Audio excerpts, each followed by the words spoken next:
Bonjour à tous et à toutes. Bienvenue sur Let's Go Digital, le podcast du MBA Marketing, Communication et Innovation de De Vinci Executive Éducation. Je m'appelle Nadine Luther. Je suis ravie de vous retrouver ici pour ce tout premier épisode. Avant de plonger dans le sujet du jour, j'aimerais me présenter brièvement. Je suis UX designer depuis de nombreuses années dans un grand groupe bancaire. Souhaitant donner une nouvelle impulsion à ma carrière professionnelle, j'ai entrepris cette formation afin d'acquérir les compétences clés des métiers du marketing digital et de l'innovation. Pour clôturer avec brio cette année enrichissante, j'ai réalisé une thèse professionnelle. Le sujet que j'ai choisi d'aborder est l'intelligence artificielle et son rôle dans la simplification de la mise en conformité des contenus pour l'inclusion numérique. Qu'est-ce que l'inclusion numérique? L'inclusion numérique ou e-inclusion, est un processus qui vise à rendre le numérique accessible à chaque individu, principalement la téléphonie et l'Internet, et à leur transmettre les compétences numériques qui leur permettront de faire de ces outils un levier de leur insertion sociale et économique.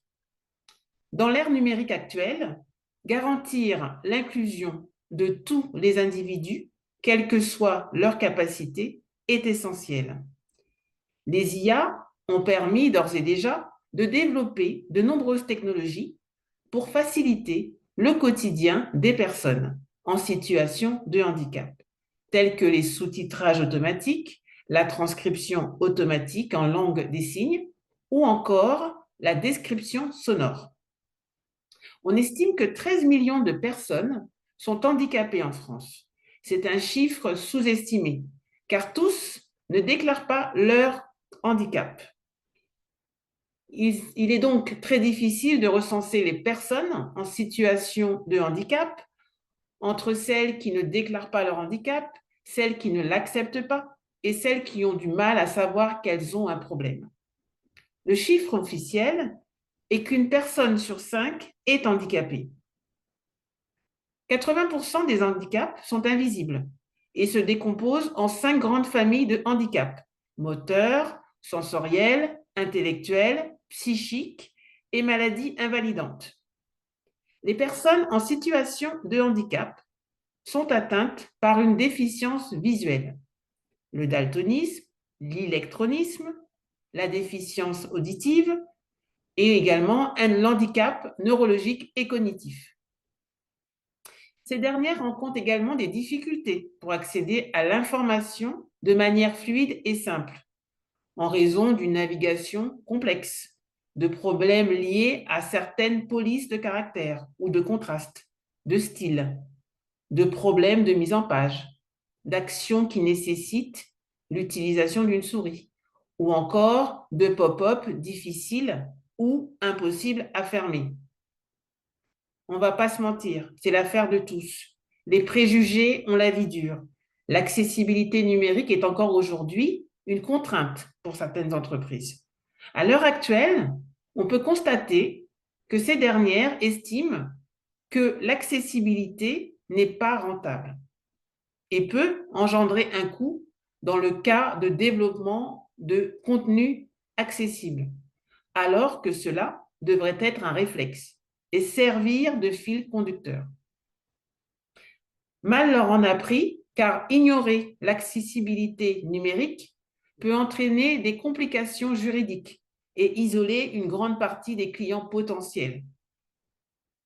Fort heureusement, d'autres entreprises sollicitent des sociétés d'expertise en accessibilité numérique comme Ideance ou Tanaguru, experts dans le domaine, afin d'être accompagnés pour la prise en compte du handicap sur leurs services et contenus numériques.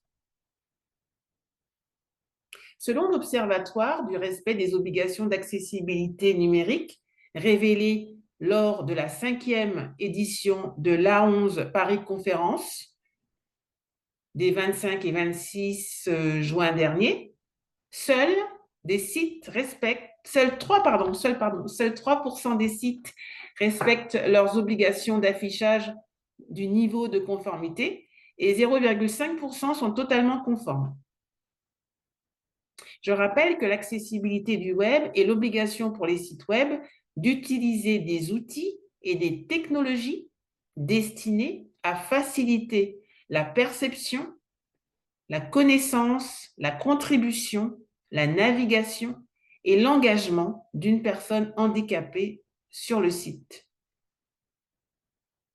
Afin d'inciter et même d'obliger les entreprises à respecter le cadre réglementaire et afin aussi que tout individu ait accès à l'information, le concours de l'IA n'est plus une éventualité, mais une certitude.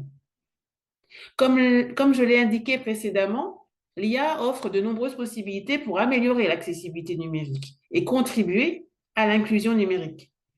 Mais cela ne suffit pas pour rendre les contenus accessibles au plus grand nombre. Avant tout, l'IA doit relever des défis importants en termes d'éthique, de transparence et de responsabilité.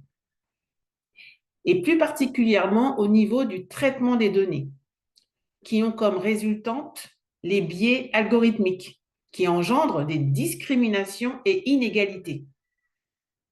Afin d'avoir une vision exhaustive de la situation, j'ai interviewé des experts et porte-voix de l'accessibilité numérique afin de disposer d'informations claires et précises. Ils sont unanimes. L'IA n'est pas encore mature pour traiter tous les axes de l'accessibilité. Ils estiment que pour l'instant, il faut veiller à ce que les données soient bien entraînées et bien coucounées pour pouvoir être utilisées et ne pas engendrer du racisme ou de la discrimination, comme cela est exactement fait actuellement par des images également. Il y a des images qui sont aussi, à cause des biais algorithmiques, qui par exemple, vont représenter une personne handicapée systématiquement avec une chaise roulante, alors que l'handicap n'est pas seulement moteur, il peut être aussi sensoriel, comme je vous ai dit précédemment, ou cognitif ou autre. S'ajoute à cela le cadre réglementaire dans la dernière version du référentiel général d'amélioration à l'accessibilité. Il n'y a plus de règles dédiées au contenu. Donc, ce point risque fort de freiner, on va dire, la mise en conformité, on va dire, des contenus accessibles et des supports numériques. Ça va vraiment poser problème. Dans ce contexte, quels sont les défis et opportunités pour l'IA pour automatiser à moindre coût le diagnostic de l'accessibilité des contenus visuels, vocaux, textuels, pour les personnes en situation de handicap dans sa globalité, les personnes qui ont des problèmes visuels, cognitifs, les personnes qui sont aussi qui sont touchées aussi, c'est les jeunes, et également des seniors. Et ce, tout en respectant la réglementation. Si vous souhaitez connaître un peu plus comment j'ai mon approche par rapport aux défis et opportunités de l'IA pour résoudre la problématique liée à ma thèse professionnelle, je vous invite à découvrir prochainement l'édition de ma thèse professionnelle sur YouTube.